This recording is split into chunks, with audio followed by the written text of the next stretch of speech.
네, 여러분 안녕하십니까? 가장 빠른 종합뉴스 뉴스큐 시작합니다. 네, 새해를 닷새 앞둔 오늘 윤석열 대통령이 취임 후 두 번째 사면을 단행했습니다. 역대 정권마다 통합을 명분으로 내세웠고 균형을 전제했지만 때론 정치적 흥정으로 인식되기도 했는데요. 오늘 사면 내용 속보로 확인하고 역대 대통령들의 정치인 사면도 돌아보겠습니다. 네, 그럼 신년 특별 사면 내용 바로 취재기자 연결해서 알아보도록 하겠습니다. 네, 이명박 전 대통령의 사면 복권과 김경수 전 경남지사의 사면이 결정됐고 여야 정치인과 그리고 박근혜 정부 주요 공직자들도 대거 이름을 올렸습니다. 취재기자 연결합니다. 나혜인 기자. 네, 사회부입니다. 네, 먼저 이번 특사의 규모 또 대상까지 정리해 주시죠. 네, 정부는 오늘 오전 국무회의에서 모두 합쳐 1,373명을 신년맞이 특별사면 복권 감형 대상자로 확정했습니다. 이번 특사는 내일자로 단행됩니다. 정치인 9명과 주요 공직자 66명, 선거사범 1,274명 등이 포함됐는데 앞서 법무부 심사를 거친 이명박 전 대통령이 포함됐습니다. 이에 따라 횡령, 뇌물죄로 징역 17년을 확정받고 건강 문제로 형 집행이 정지된 이 전 대통령은 내일 사면 복권됩니다.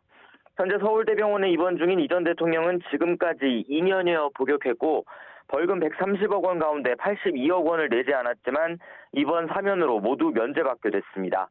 또 드루킹 댓글 조작 사건으로 징역 2년을 확정받은 김경수 전 경남지사도 사면이 확정됐습니다. 내년 5월까지 남은 형이 면제되지만 복권은 안 돼서 2028년 5월까지 선거에는 나갈 수 없습니다. 복권은 형 선고 효력으로 상실되거나 정지된 자격을 회복하는 조처입니다. 이 밖에도 이번 특사에선 국정농단 사태 이후 잇따라 구속됐던 박근혜 정부 청와대 인사들이 대거 복권 명단에 포함됐습니다. 김기춘 전 대통령 비서실장과 우병우 전 민정수석, 조윤선 전 정무수석 등이 대표적이고 국정농단 사건 당시 이른바 청와대 문고리 3인방으로 불렸던 정호성, 안봉근, 이재만 전 비서관도 복권됩니다. 또 국가정보원 특수활동비를 상납받은 죄로 복역하다 가석방된 최경환 전 경제부총리의 사면 복권도 확정됐습니다. 특활비를 상납한 죄로 복역했던 이병호, 남재준, 이병기 전 국정원장도 각각 사면 또는 복권이 결정됐고 이명박 정부 국정원에서 정치 공작을 벌인 죄로 징역 13년을 확정받은 원세훈 전 원장은 감형을 받게 됐습니다. 당시 청와대에서 군사기밀을 유출한 혐의로 유죄 판결이 확정된 김태효 현 국가안보실 1차장과 김성태, 전병헌 등 여야 정치인들도 이번 사면 명단에 포함됐습니다. 네, 정치인과 과거 정부 고위 공직자들이 대거 포함됐는데 정부가 밝힌 사면 배경은 뭡니까? 네, 정부는 일단 지난 광복절 사면에 포함하지 않았고 정치인과 공직자를 엄선해서 국가 발전에 이바지할 기회를 준다고 밝혔습니다. 또 새 정부 출범 첫 해를 마무리하며 범국민적 통합으로 하나된 대한민국의 저력을 회복하는 계기를 마련하고자 한다고 사면 배경을 설명했습니다. 특히 국정농단 사태라는 국가적 불행을 극복하고 통합된 국가로 나아가고자 국정수행 과정에서 잘못된 관행 때문에 불법 행위에 이른 주요 공직자를 사면해 과거 경직된 공직 문화를 청산하고자 한다고 강조했습니다. 이어 국정농단 관련자들은 책임자인 박근혜 전 대통령이 이미 사면된 점을 크게 고려했다고 부연했습니다. 김경수 전 경남지사가 앞서 사면을 원하지 않는다는 뜻을 밝힌 것을 두곤 사면권자의 결단이 대상자의 뜻에 좌우되진 않는다고 설명했습니다. 지금까지 사회부에서 전해드렸습니다. 네, 이명박 전 대통령 등이 특별 사면으로 대상으로 확정된 것과 관련해 여야 반응은 엇갈리고 있습니다. 네, 국민의힘은 통합에 대한 대통령의 의지라고 높이 평가했지만 민주당은 부패와 적폐 세력의 부활이라고 깎아내렸습니다. 취재기자 연결합니다. 김승환 기자. 네, 국회입니다. 네, 확정 전부터 흘러나왔던 반응들이 이어지고 있는데 전해주시죠. 네, 국민의힘 양금희 수석 대변인은 이번 사면이 통합에 대한 윤석열 대통령의 의지를 보여주는 거라고 치켜 세웠습니다.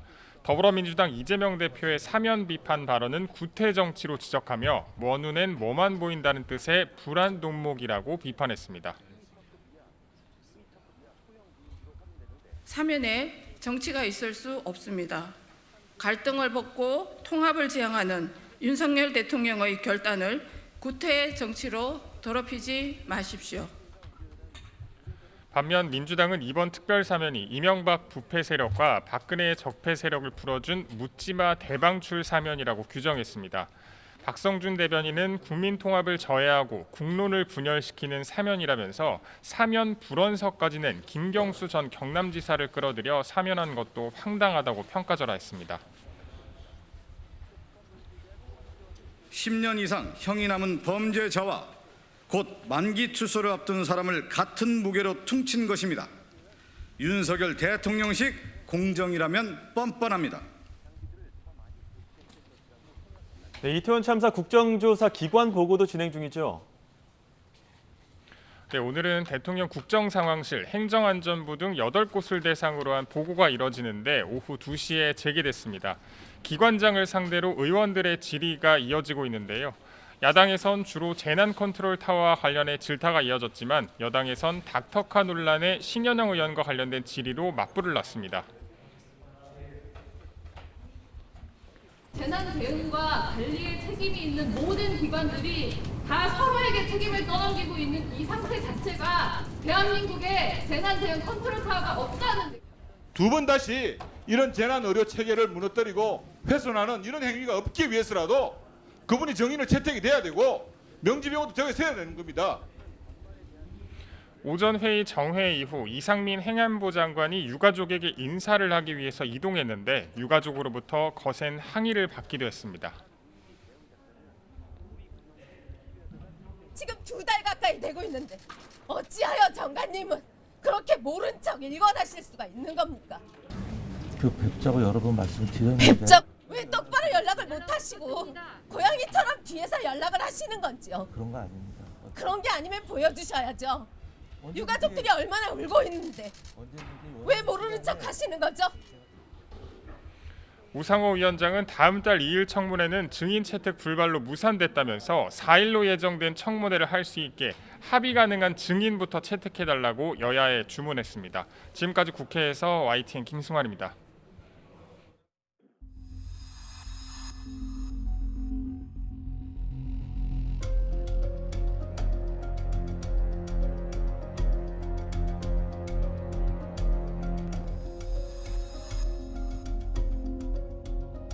경고 방송과 경고 사역을 실시하였고 항적 추적 및 격추 자산을 운용하면서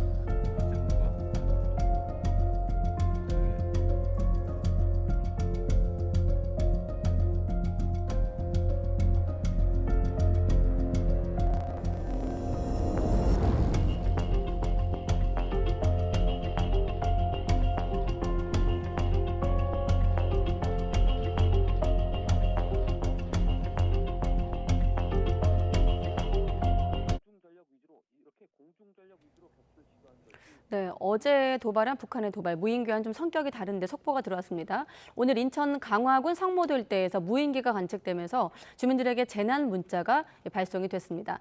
인천 강화군은 오늘 오후 3시쯤 성모도 지역에 무인기가 관측됐다면서 주민들에게 안전에 유의하는 내용의 재난 문자를 발송했습니다. 강화군청 관계자는 인천시로부터 무인기가 또 출몰했다는 연락을 받아 조치했다면서 이후 전달받은 사항은 없다고 밝혔습니다. 자, 어제도 앞서 전해드린 대로 이 수도권 일대 북한 무인기가 출몰하면서 한때 인천공항과 김포공항에서 항공기 이륙이 통제되기도 했습니다만 어제 무인기와는 좀 아직은 성격이 다른 것으로 파악되고 있습니다.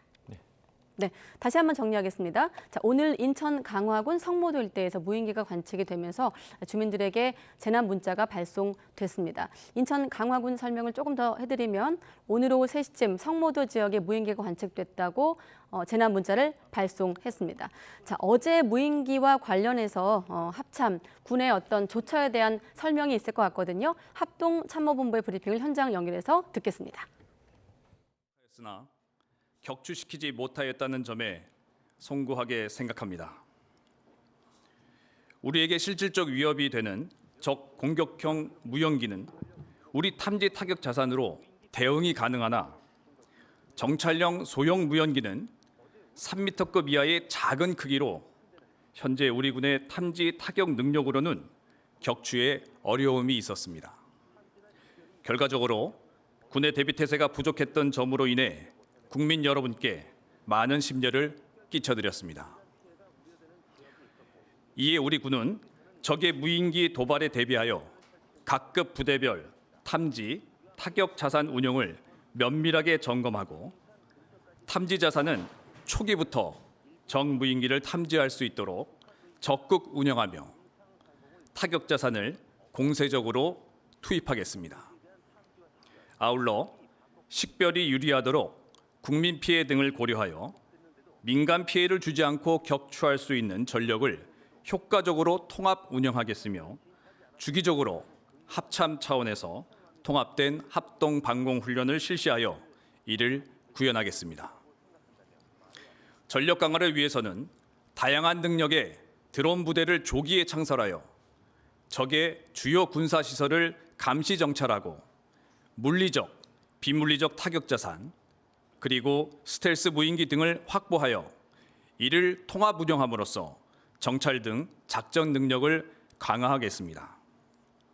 또한 비밀 누적으로 전파 차단, 레이저 등 적 무인기를 타격할 수 있는 필수 자산을 신속히 획득하고 기존 전력화 추진 중인 장비의 시기도 최대한 단축토록 하겠습니다. 우리 군은 과거에도 적 무인기 도발 시 탐지, 식별조차 못하였으나 이번에는 적 무인기를 탐지, 추적하였습니다. 다만 육안으로 식별된 적 무인기에 대해 국민 안전을 고려하여 적시에 효율적으로 격추 사격을 하지 못한 것은 아쉬운 점입니다. 한편 우리 군은 어제 MDL 이북으로 정찰 자산을 운영하였으며 기술적으로 우위를 확보한 상태에서 정찰 작전을 시행하였습니다. 우리 군은 어떠한 적의 도발에도 대비할 수 있도록 대비태세를 완비해 나가겠습니다. 네, 다시 한번 정리하면 북한의 무인기가 우리 영공을 침범해서 어제 5시간 넘게 휘저었지만 아무 대응도 하지 못하고 여기에 대한 비판이 있었는데 군의 대응에 대한 조처에 대한 합참의 브리핑 설명을 들으셨습니다. 간단히만 정리하면 이 북한의 무인기를 격추하지 못해 송구하다. 또 우리 군의 탐지, 타격 능력으로는 격추에 어려움이 있었다. 어제 나온 전문가 같은 경우도 소형이었기 때문에 좀 어려움이 있었을 거라고 부연 설명하긴 했습니다만, 자, 북한의 무인기 도발에 대비해서 부대별 자산을 면밀하게 점검하겠다는 내용도 있었습니다. 네, 합참은 또 민간 피해 없이 격추할 전력을 효과적으로 통합 운영할 계획을 합참 차원에서 다시 한번 짜보겠다 이런 이야기도 밝혔고요. 또 통합 방공 훈련을 실시하면서 드론 부대를 조기에 창설하겠다 이런 이야기도 덧붙였습니다. 네, 그러니까 군의 대응에 대한 합참의 설명이 있었는데 군은 어제 현장 대응이 적절했는지 현장 확인에 나서기도 했습니다. 취재 기자 연결해서 좀 더 관련 내용 들어보겠습니다. 신현준 기자. 네, 신현준입니다. 네, 군이 어제 작전 전반에 대해서 확인 작업에 나선다고요?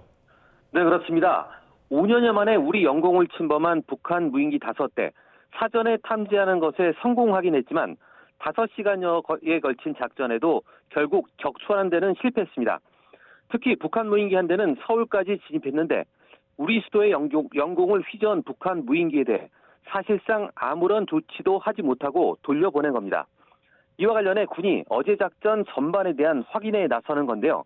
합동참모본부 전비태세 검열실에서 이번 무인기 대응 임무를 수행한 각 부대를 현장 방문해 당시 작전 전반에 대한 조치 경과를 점검할 예정입니다. 또 이를 통해 작전적 조치 사항에서 보완할 사항을 찾겠다고 밝혔습니다. 어제 5시간이 넘는 북한 무인기 대응 작전에는 우리 군용기 20여 대가 투입된 것으로 전해졌습니다. F-15K, KF-16 전투기와 KA-1 경공격기를 비롯한 공군 전력과 아파치와 코브라 등 육군 공격 헬기 등이 동원된 것으로 알려졌는데요. 이렇게 공중 전력 위주로 격추를 시도한 것이 무인기 대응 매뉴얼을 제대로 지킨 것인지 등을 확인할 것으로 보입니다. 어제 우리 영공을 침범한 북한 무인기 중 한 대는 2m급 이하 소형 무인기로 확인됐는데 군은 통상 3m 이하의 무인기는 탐지나 식별이 제한된다며 어제도 탐지와 식별을 계속 반복했다고 설명했습니다. 그러면서 식별되었을 때는 민간 피해가 우려되는 지역에 있었고 그 외 지역에서는 소실되기도 해서 작전을 펼치는 데 어려움이 있었다고 말했습니다. 이와 함께 어제 서울에 진입했던 북한 무인기가 용산 근처까지 비행했을 가능성이 제기된다는 일부 언론 보도와 관련해서는 북한 무인기가 서울 용산 상공을 비행한 항적은 없다고 밝혔습니다. 또 북한 무인기에 대한 탐지와 식별, 소실이 반복했는데도 용산에는 진입하지 않았다고 확신하는 근거와 관련해서는 합참 관계자는 주요 지역에는 더 성능이 좋은 장비들을 더 많이 배치했을 것이라고 생각한다면서 말을 아꼈습니다. 지금까지 YTN 신현주입니다. 네, 그리고 어제 북한의 군용 무인기 침범 사건과 관련해 윤석열 대통령은 전 정부의 정책을 비판했습니다. 2017년부터 드론 대응 훈련이 전무했다며 북한의 선의와 군사 합의에만 의존한 대북 정책이 얼마나 위험한지 국민이 봤을 거라고 지적했습니다. 국회에서 여야는 책임 공방을 벌이고 있습니다. 취재기자 연결합니다. 박소정 기자. 네, 용산 대통령실입니다. 네, 대통령실이 어제는 침묵을 했는데 오늘 윤 대통령이 직접 책임이 이전 정부에 있다고 언급을 했군요. 그렇습니다. 오늘 오전 국무회의를 통해서 윤 대통령의 발언이 공개됐는데요. 북한의 군용 무인기가 영공을 침범한 것은 수년간 군의 대비 태세와 훈련이 부족했다는 걸 보여준 사건이라며 시작부터 전 정부를 겨냥했습니다. 직접 들어보겠습니다. 지난 수년간 우리 군의 대비 태세와 훈련이 대단히 부족했음을 보여주고 또 더 강도 높은 대비 태세와 훈련이 필요하다고 하는 것을 여실히 확인해 준 그런 사건이었습니다. 그러면서 윤 대통령은 2017년부터 드론 관련 대응 훈련이 전무했다 이렇게 지적했습니다. 이번 북한 무인기 영공 침범은 5년 만으로 바로 직전이 2017년이었는데요. 당시 6월 9일 북한 무인기가 강원 인제 야산에서 추락한 채 발견됐는데 당시 MDL을 넘어 경북 성주 사드, 그러니까 고고도 미사일 방어체계 기지까지 내려가서 일대를 촬영했던 것으로 나타났죠. 이 사건을 언급하면서 전 정부의 대북 정책을 작심하고 거듭 비판했습니다. 들어보시죠. 훈련을 아주 전무했다고 하는 것을 보면 참 이런 북한의 선의와 군사 합의에만 의존한 대북 정책이 얼마나 위험한 것인지 우리 국민들께서 잘 보셨을 거라고 생각합니다. 이번 무인기 사건을 두고 군의 대응이 논란되자 그 책임을 전 정부의 정책으로 돌린 겁니다. 윤 대통령은 이어 북한의 주요 군사시설을 감시 정찰할 드론 부대 창설을 계획하고 있었는데 어제 사건을 계기로 드론 부대 설치를 앞당기겠다고 말했습니다. 또 드론을 최첨단으로 스텔스화하겠다는 계획도 내놨습니다. 그러면서 야당도 비판했는데요. 군용 무인기 도발에 대한 내년도 대응 전력 예산이 국회에서 50%나 삭감됐다고 언급한 겁니다. 새해에 국회를 다시 설득해서 전력 예산을 증액하겠다는 의지도 밝혔습니다. 네, 무인기 침범 사건에 대해 여야도 입장을 냈는데 원인을 바라보는 시각이 다른 것 같죠? 그렇습니다. 국민의힘 주호영 원내대표는 민가 지역까지 무인기가 내려온 데 대한 국민의 불안감이 이루 말할 수 없다면서 우리가 철저히 당한 것 같다고 평가했습니다. 8년 전부터 이런 침범이 있었는데 왜 대비를 못했는지 철저히 검열해야 한다고도 강조했습니다. 적의 무인기가 서울 중심까지 아무 제재 없이 날아온 것 자체가 너무 충격적입니다. 국방은 단 한순간의 실수나 한 텀의 빈틈도 있어서는 되지 않습니다. 주 원내대표는 또 합참 관계자들에게 무인기 관련 보고를 받았는데 대통령실 내용 자체가 없었다면서 대통령실의 촬영 가능성은 부인했습니다. 민주당 박홍근 원내대표는 반면 9.19 군사합의를 위반한 북한의 사과와 책임자 처벌을 요구하면서도 경제위기 속에 안보 문제마저 악화 일로인데 정부가 사과조차 하지 않고 있다고 비판했습니다. 이번에도 대통령이건 뭐 NSC 관계자건 정부 관계자건 또 이런 방구 사과 한마디 안 하고 또 그냥 뭐 어쩔 수 없었다 이러고 넘어갈 거 아닙니까? 사과하고는 담쌓고 사는 정권이다 보니까.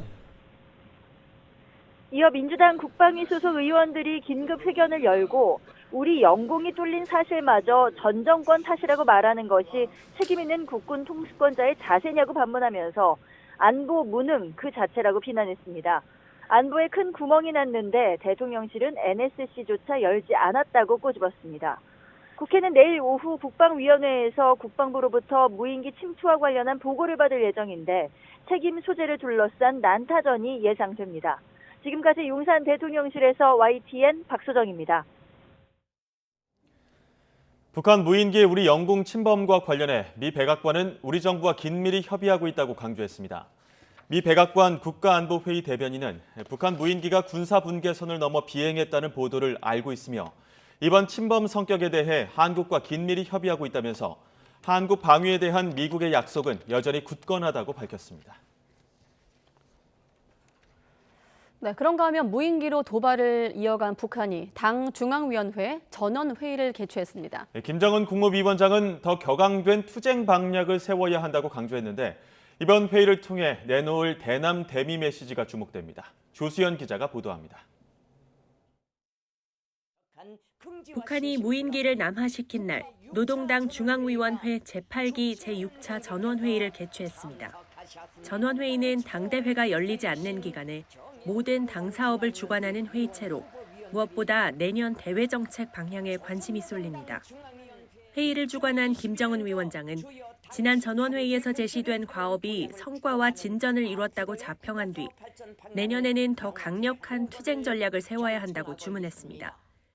곤란 속에서 모든 것을 인내하며 실제적 전진을 이룩한 사실을 소중한 바탕으로 하여 더욱 격앙되고 확신성 있는 투쟁 방향을 세울 데 대하여 강조하셨습니다. 이에 따라 이번 전원회의에서는 내년도 농업과 경공업 등 경제발전 계획은 물론 군사 국방 분야에 대한 논의가 심도 있게 이루어질 것으로 보입니다. 전원회의 결과는 내년 초 김 위원장의 신년사를 대신해 발표하는 관행을 따를 것으로 예상됩니다. 북한 매체들은 혁명이 시간표대로 전진하고 있다고 밝혀 내년에도 국방력 강화 방침을 더욱 강조할 것으로 관측됩니다. YTN 조수연입니다. 네, 이태원 참사 주요 피의자들의 신병을 확보한 경찰청 특별수사본부가 수사 범위를 넓히고 있습니다. 특수본은 이태원 파출소 팀장 등 피의자 3명을 추가로 입건했는데 취재 기자 연결해서 수사 속보 들어보겠습니다. 강민경 기자. 네, 경찰청 특별수사본부 앞에 나와 있습니다. 네, 강 기자. 자, 추가로 3명을 입건했다면 지금까지 입건된 피해자는 모두 몇 명인지 또 구속된 사람은 몇 명인지 함께 설명해 주시죠. 네, 우선 오늘 입건된 사람들부터 말씀드리면 특수본은 이태원 파출소 팀장 2명과 이태원 참사 현장 근처 클럽 대표까지 모두 3명을 추가적으로 입건했습니다. 먼저 파출소 팀장 2명은 참사 당일 112 신고 처리를 소홀히 했다고 보고 업무상 과실치사상 혐의를 적용했습니다. 또 참사 현장 근처 클럽 대표는 주점 앞에 불법 증축물을 설치해 인파 밀집도를 높여 피해를 키운 혐의를 받습니다. 이에 따라 특수본이 입건한 피의자는 모두 25명으로 늘었습니다. 또 이 가운데 이임재 전 용산경찰서장과 박희영 용산구청장 등 모두 6명이 구속됐습니다. 특수본은 이번 주 안에 이임재 전 서장과 전 용산서 112 상황실장을 검찰에 송치할 예정입니다. 아까 우리가 수사의 범위를 넓혀가고 있다고 했는데 자, 그럼 특수본 수사 이제 어떤 방향으로 나아가게 될지 예상 행보까지 짚어주시죠.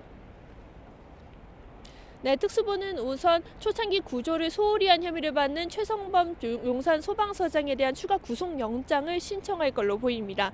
특수본은 최 서장이 참사 초반에 응급환자 분류와 이송 지시를 제대로 하지 못해 피해 규모를 키웠다고 판단하고 있습니다. 또 현장 도착 시간을 엉터리로 적어낸 용산구 보건소장과 지하철 무정차 통과 등 사전 안전조치를 하지 않은 이태원 역장에 대해서도 구속영장을 신청하는 방안을 고려하고 있습니다. 윗선 수사도 이어가고 있습니다. 특수본은 이미 2차례 소환 조사를 마친 윗선 중 1명, 김광호 서울경찰청장에 대한 조사가 일단락됐다고 밝혔는데요.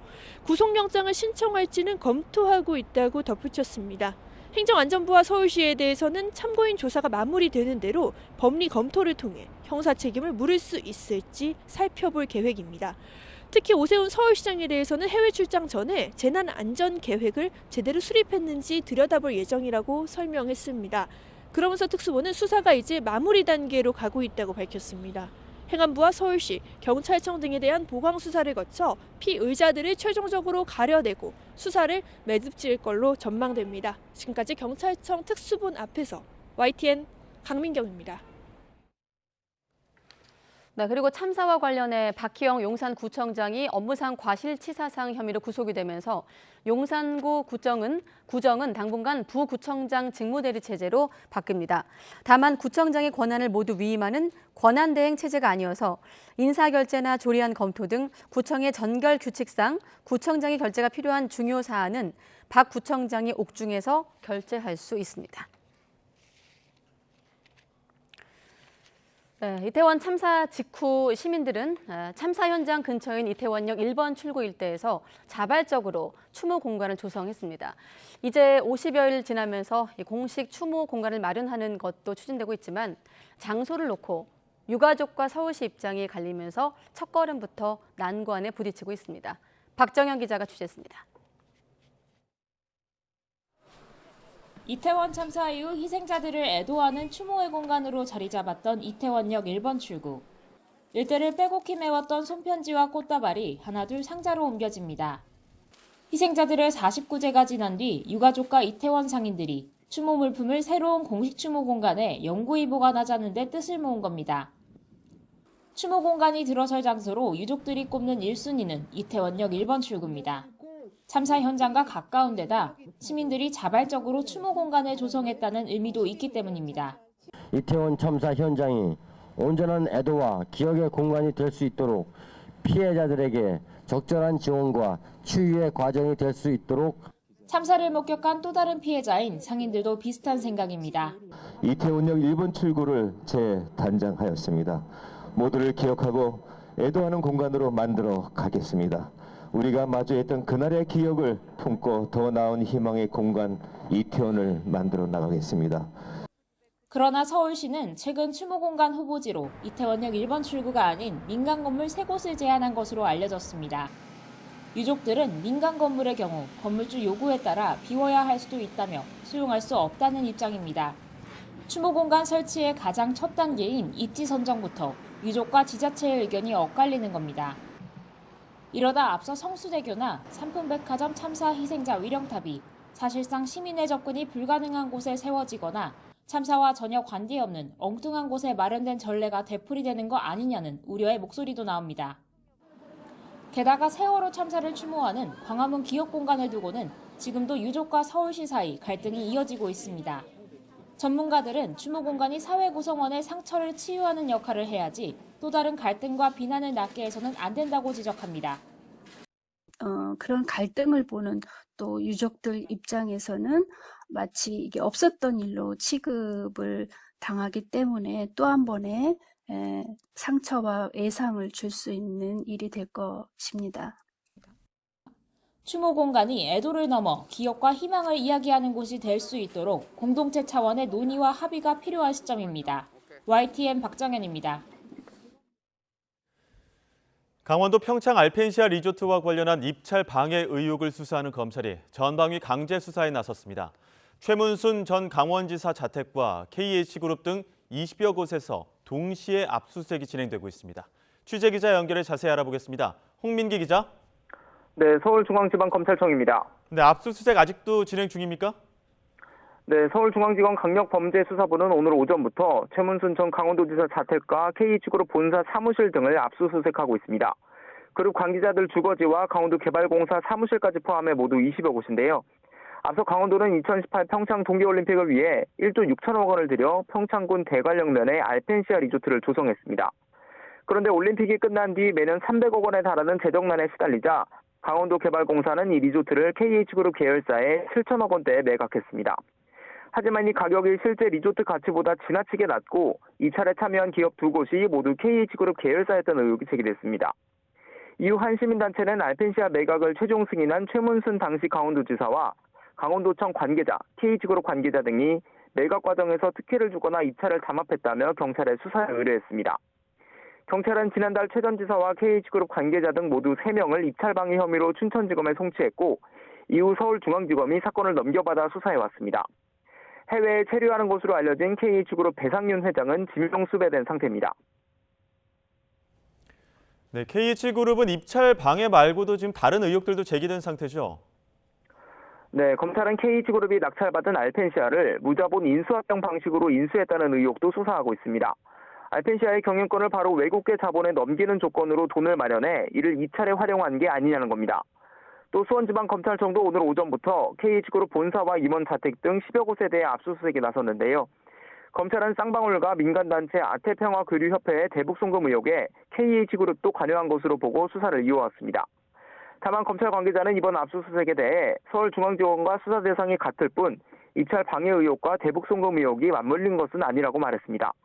KH그룹은 지난 2018년 11월과 2019년 7월 경기도와 아태협이 두 차례에 걸쳐 공동으로 주최한 행사에 쌍방울과 함께 수억 원을 후원한 걸로 알려졌습니다. 또 KH그룹과 쌍방울그룹은 과거 서로의 계열사가 발행한 전환사채를 매수해주는 등 금전적인 교류가 잦았던 만큼 KH그룹이 쌍방울 비리에도 관여되어 있다는 의혹이 제기됐습니다. 지금까지 서울중앙지방검찰청에서 전해드렸습니다. 더불어민주당 황희 의원이 한국수자원공사 고위 간부에게서 대가성 후원금을 받았다는 의혹과 관련해 경찰 조사를 받은 사실이 뒤늦게 알려졌습니다. 서울경찰청 반부패 공공범죄수사대는 지난달 8일 황희 의원을 정치자금법 위반 혐의 피의자 신분으로 불러 조사했고 최근 박재현 수자원공사 사장을 같은 혐의로 입건했습니다. 앞서 한 시민단체는 황 의원이 부산 스마트시티에서 임대 사업을 할 수 있도록 법안을 발의하는 대가로 공사 간부로부터 두 차례에 걸쳐 후원금 1,000만 원을 받은 의혹이 있다며 황 의원을 경찰에 고발했습니다. 불법 대선 자금을 받은 혐의로 구속 기소된 이재명 민주당 대표의 측근 김용 전 민주연구원 부원장이 뇌물 혐의로 다시 재판에 넘겨졌습니다. 서울중앙지검 반부패 수사 1부는 특정범죄가중처벌법상 뇌물수수 혐의로 김 전 부원장을 추가 기소했습니다. 김 전 부원장은 2010년 7월부터 2014년 6월까지 성남시 의회 도시건설위원회 상임위원으로 있으면서 대장동 개발 관련 편의를 제공한 대가로 유동규 전 성남도시개발공사 기획본부장으로부터 4차례에 걸쳐 1억 9천만 원을 받아 챙긴 혐의를 받습니다. 네, 다음 사건 취재기자 연결해서 속보로 알아보고 대담으로 이어갈 텐데요. 자, 택시기사를 살해한 뒤 시신을 옷장에 숨긴 혐의를 받고 있는 30대 남성이 전 여자친구도 자신이 살해했다고 자백을 했습니다. 네, 경찰은 A씨가 시신을 유기했다고 말한 경기도 파주시 하천변을 수색하면서 연쇄살인 가능성에 무게를 두고 수사를 확대하고 있습니다. 취재기자 연결해 자세히 알아보겠습니다. 황보혜경 기자. 네, 사회 일부입니다. 네, 하지만 앞선 시점에서 보면 전 여자친구 행방을 찾고 있다 이런 보도가 나왔는데 A씨가 경찰에 뭐라고 진술을 한 겁니까? 네, A씨가 택시기사를 살해한 뒤 시신을 숨긴 경기 파주시의 아파트가 전 여자친구 소유라는 사실 앞서 전해드렸는데요. 경찰은 A씨 전 여자친구가 연락이 닿지 않자 범죄에 노출됐을 가능성이 크다고 보고 수사를 확대해왔습니다. 그런데 조금 전 경찰 조사에서 A씨가 전 여자친구 역시 자신이 살해했다고 자백했습니다. A씨는 지난 8월 전 여자친구인 50대 여성을 집에서 흉기로 살해하고 시신을 파주시 공릉천변에 유기했다고 경찰에 진술했습니다. 현재 경찰은 전 여자친구 시신을 찾기 위해 수중수색 요원을 동원해 현장 수색을 벌이고 있습니다. A씨 진술이 사실이면 A씨는 전 여자친구를 살해한 뒤에도 전 여자친구 집에 그대로 살면서 4개월 뒤 택시기사까지 살해한 연쇄살인 피의자가 되는 겁니다. A씨는 앞서 지난 20일 밤 경기도 고양시에서 음주운전을 하다가 60대 피해자가 몰던 택시와 접촉사고를 내자 합의금을 주겠다며 전 여자친구의 아파트로 데려간 뒤 살해해 옷장에 유기한 혐의를 받습니다. 경찰은 A씨에 대한 구속영장을 신청하고 추가 피해자가 더 있는지 등을 조사하고 있습니다. 또 신상 공개 여부도 논의할 거로 보입니다. 의정부 지방법원 고양지원은 내일 오전 10시 반 A씨에 대한 구속 전 피의자 신문을 진행할 예정입니다. 구속 여부는 내일 결정될 전망입니다. 지금까지 사회 일부에서 YTN 황보혜경입니다. 네, 경찰은 다양한 가능성을 열어놓고 수사하고 있는데요. 좀 더 자세한 내용 김성수 변호사와 짚어보겠습니다. 어서 오십시오. 안녕하세요. 네. 다양한 가능성을 보는 이유는 일단 이 살해범의 진술도 좀 신빙성을 좀 찾아봐야 될 것 같고 여러 가지 폭에서 좀 들여다볼 사건입니다. 일단 아버지가 6일째 집에 들어오지 않는다는 실종 신고가 있었어요. 예, 맞습니다. 지금 이게 사실관계가 좀 굉장히 충격적인 게 많다 보니까는 많은 관심을 받고 있는 사건인데요. 지난 이제 12월 25일 크리스마스였습니다. 크리스마스 날 새벽 3시 30분에 신고가 하나 들어옵니다. 이 아버지께서 20일 저녁에 택시를 운행하시겠다고 나가셨는데 지금 그때부터 6일 동안 집에 들어오시지 않고 있고 그리고 아버지한테 이제 문자를 드렸는데 답이 조금 평소의 말투랑 다르다는 거죠. 그래서 전화를 드렸는데 전화는 또 계속해서 거부를 하는 겁니다. 그렇다 보니까는 아버지가 아닌 사람이 문자 메시지를 하는 것 같아서 그런 부분들이 의심이 되니까 이 부분 좀 신고를 하겠다. 이렇게 해서 신고가 접수가 하나 됐습니다. 그리고 8시간 정도 후에 25일 이제 오전 11시 20분이죠. 파주의 한 아파트에서 이번엔 여자분이 신고가 들어옵니다. 신고 내용이 남자친구의 집에 왔는데 남자친구 집 옷장에서 남성의 시신이 있다. 이런 신고가 들어온 겁니다. 그렇다 보니까는 경찰에서는 이 시신의 신원을 파악하고 이렇게 해야 되잖아요. 그래서 출동을 해서 신원을 파악했는데 공교롭게도 그 남성의 신원이 오전 3시 30분에 이 실종 신고가 됐던 이 남성이었던 거죠. 그렇다 보니까는 일단은 여기 거주하고 있던 이 남성이 유력 용의자여서 경찰에서 유력 용의자를 체포를 했고 이 남성이 체포되자마자 자신이 살해를 했다 이렇게 좀 진술을 하면서 이 조금 많은 충격적인 정황이 있어서 관심을 받았던 사건입니다. 이 사건의 발단도 드러났는데 접촉사고가 났습니다. 택시랑. 그래서 접촉사고 합의금을 명목으로 집으로 데려간 거였는데 이게 애초 계획을 갖고 있었던 건지 아니면 홧김에 일어난 일인지 이 부분에 대해서도 확인이 필요한 상황인 것 같아요. 예, 일단 경찰에서는 이 남성은 지금 그렇게 주장을 하고 있는 거예요.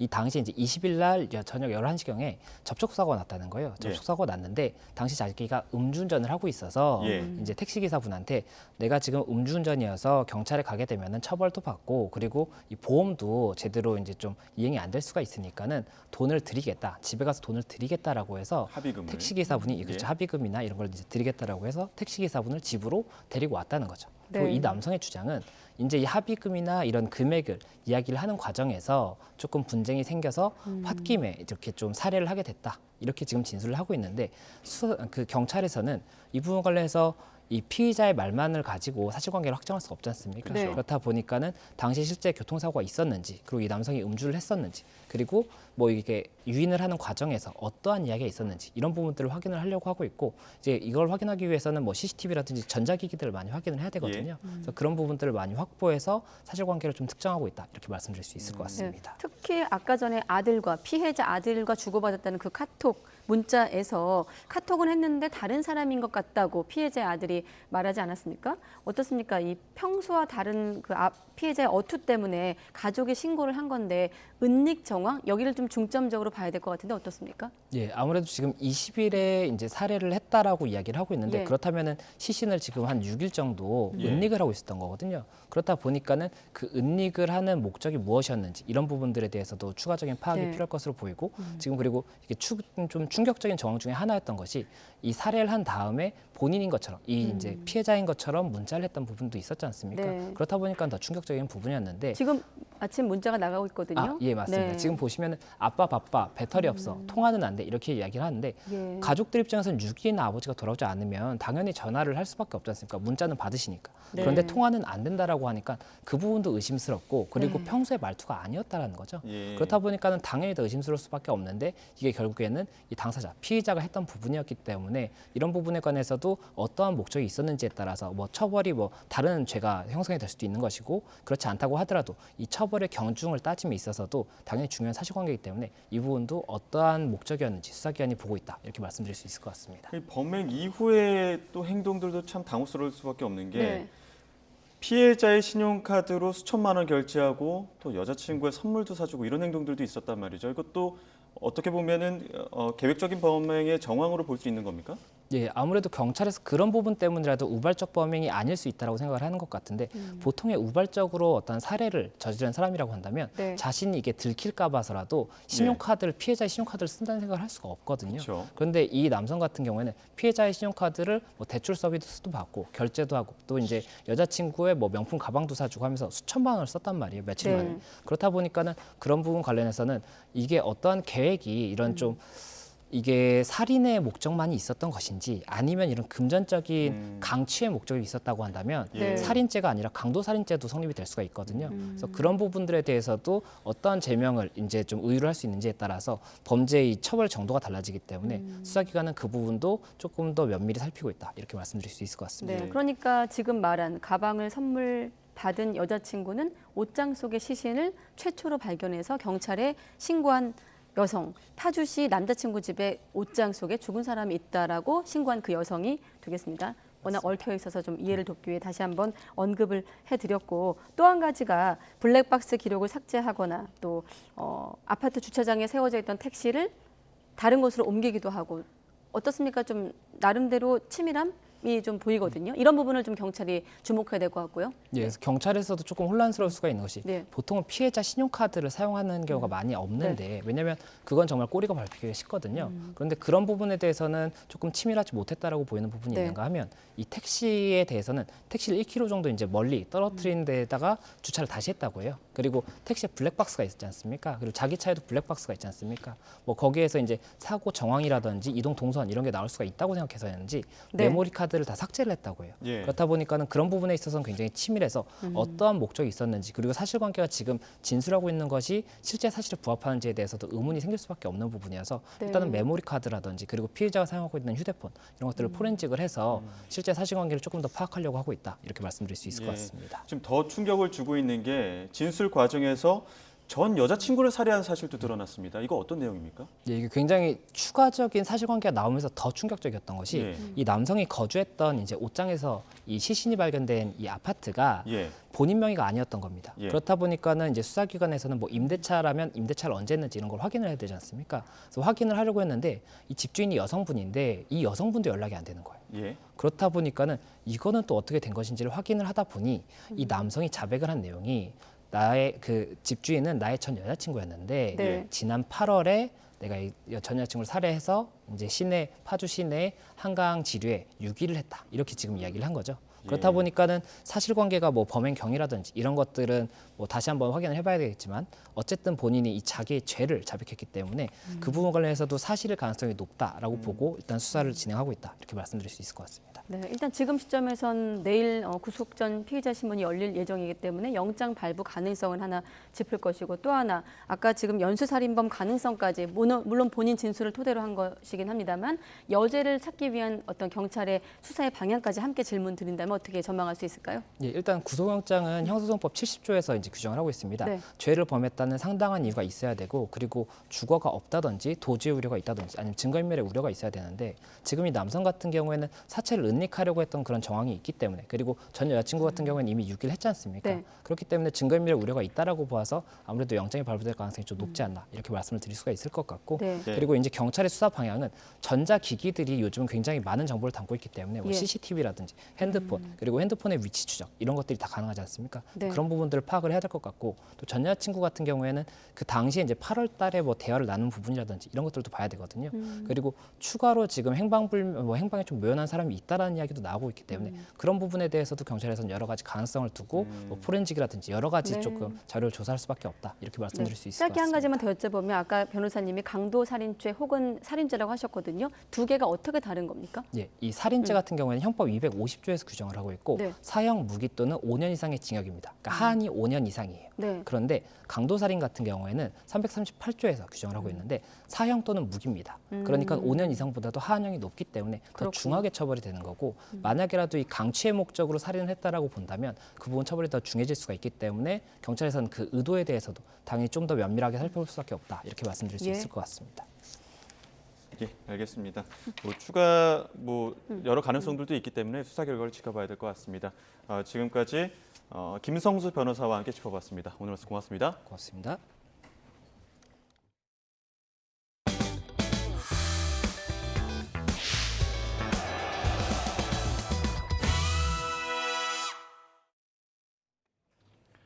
SPC 계열사 소속 사업장의 86.5%가 산업안전보건법을 위반한 것으로 드러났습니다. 고용노동부는 지난 10월 SPC그룹 내 계열사에서 인명피해가 발생한 것을 계기로 SPC그룹 12개 계열사 52곳의 사업장에 대한 기획감독을 벌여 86.5%에 달하는 45곳의 사업장에서 277건의 산업안전보건법 위반 사실을 적발했다고 밝혔습니다. 감독 결과 자율안전 확인 신고를 하지 않은 식품 혼합기 40대와 컨베이어 1대가 적발돼 사용 중지 명령과 함께 해당 사업장 26곳의 대표에 대한 사법 조치 절차가 진행되고 있습니다. 서울시는 윤석열 대통령 퇴진 촛불 집회를 주관한 촛불 중고생 시민연대의 비영리 민간단체 등록을 말소하고 올해 공익활동 보조금도 전액 환수하기로 했다고 밝혔습니다. 서울시 감사위원회는 특정 정당 또는 선출직 후보를 지원하거나 반대하는 것을 주된 목적으로 단체를 운영한 점이 등록 말소 처분의 직접적 원인이라고 설명했습니다. 또 올해 촛불연대의 공익활동 명목으로 지원한 보조금 1,600만 원이 부적절하게 집행된 점도 발견돼 전액 환수하기로 했다고 덧붙였습니다. 딸을 성추행해 극단적 선택을 하게 만든 혐의로 재판을 받던 친아버지가 첫 공판에서 구속됐습니다. 대전지방법원 서산지원은 친족관계에 의한 강제추행 혐의로 재판에 넘겨진 박모 씨를 첫 공판 기일이었던 지난달 30일 법정 구속했다고 밝혔습니다. 박 씨는 지난해 말 친딸을 자신의 집으로 데려가 추행한 혐의로 재판에 넘겨졌으며 피해자인 딸은 지난달 초 서울에서 극단적 선택을 했습니다. 제주 유명 음식점 대표를 살해한 혐의로 붙잡힌 피의자들의 신상 공개 여부가 오늘 결정됩니다. 제주경찰청은 오늘 오후 신상공개위원회를 열어 김모 씨와 김 씨의 아내 이모 씨, 박모 씨 등 피의자 3명의 신상을 공개하는 안건을 처리합니다. 김 씨 등 3명은 지난 16일 음식점 대표 A 씨의 제주시 오라동 자택에 침입해 둔기로 살해하거나 공모한 혐의를 받고 있습니다. 오늘 새벽 4시 40분쯤 인천국제공항 제2여객터미널 계류장에서 50대 김모 씨가 여객기 견인 차량 토잉카에 깔려 숨졌습니다. 김 씨는 사고 당시 동료와 함께 토잉카를 타고 가다가 안전점검을 하기 위해 잠시 하차했고 빙판길에 미끄러지면서 바퀴에 깔린 것으로 전해졌습니다. 김 씨는 대한항공 자회사인 한국공항 직원으로 토잉카에 운전기사와 함께 탑승해 비행기 탑승구와 공항 게이트 탑승교의 위치를 맞추는 역할 등을 담당했던 것으로 파악됐습니다. 오늘 0시 기준으로 코로나19 신규 환자가 87,596명으로 집계됐습니다. 휴일 휴가가 나타난 어제보다는 6만 2천여 명 많고 지난주 화요일보다는 60명, 2주 전보다는 770명 늘어났습니다. 겨울철 유행이 완만한 증가세를 이어가면서 화요일 기준으로 지난 9월 6일 이후 16주 만에 최다를 기록했습니다.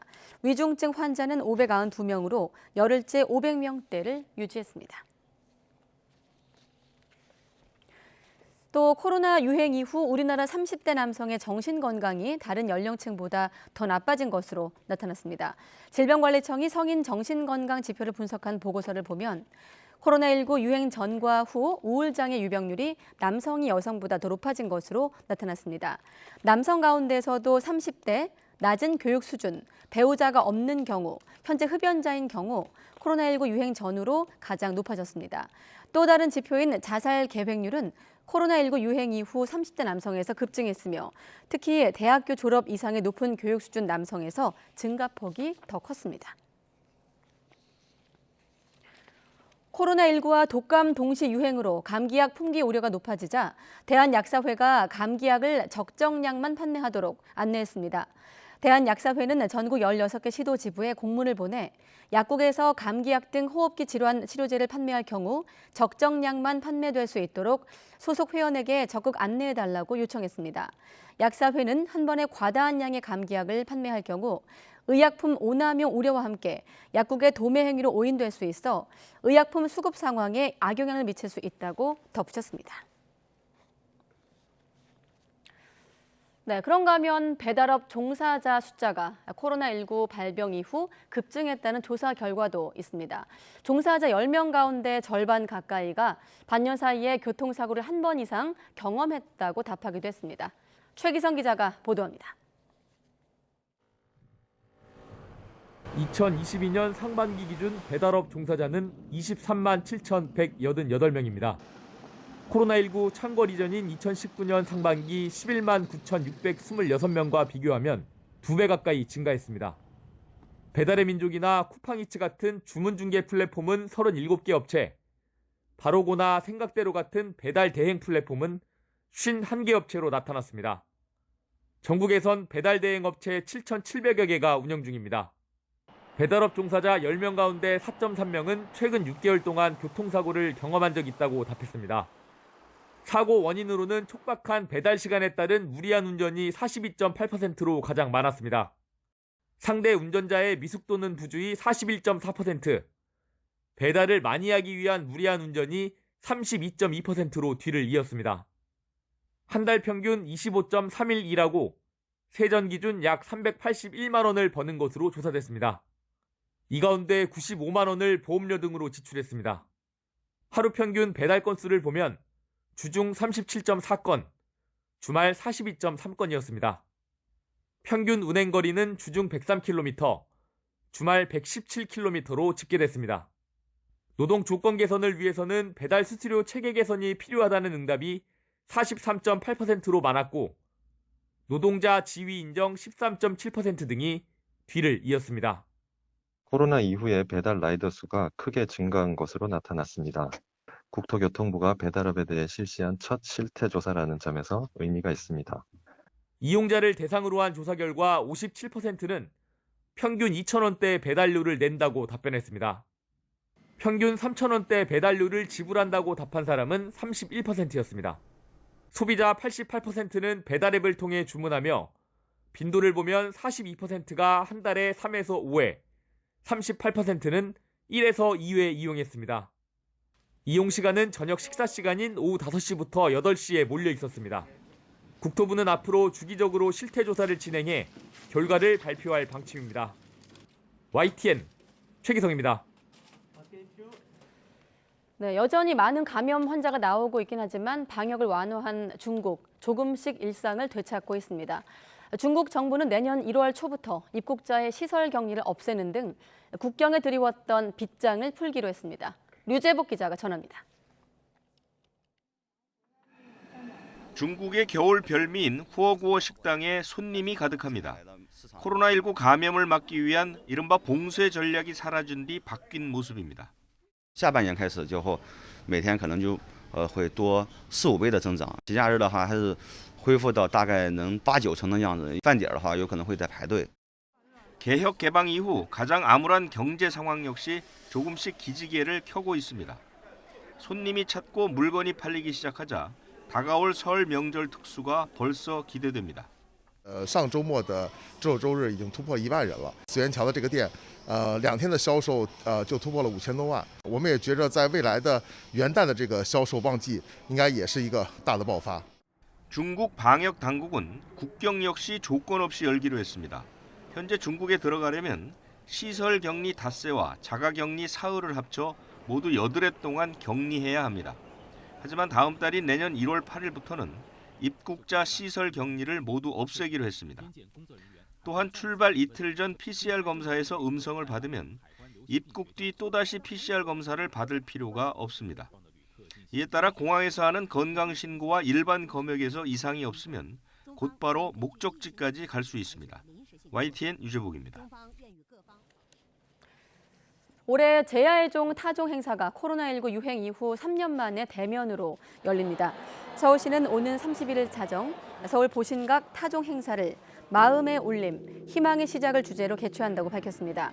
또 이를 광화문 광장과 동대문 디자인 플라자에 대형 전광판을 설치해 타종 행사 전체를 실시간으로 볼 수 있도록 주간 방송사 YTN을 통해 3원 생중계할 예정입니다.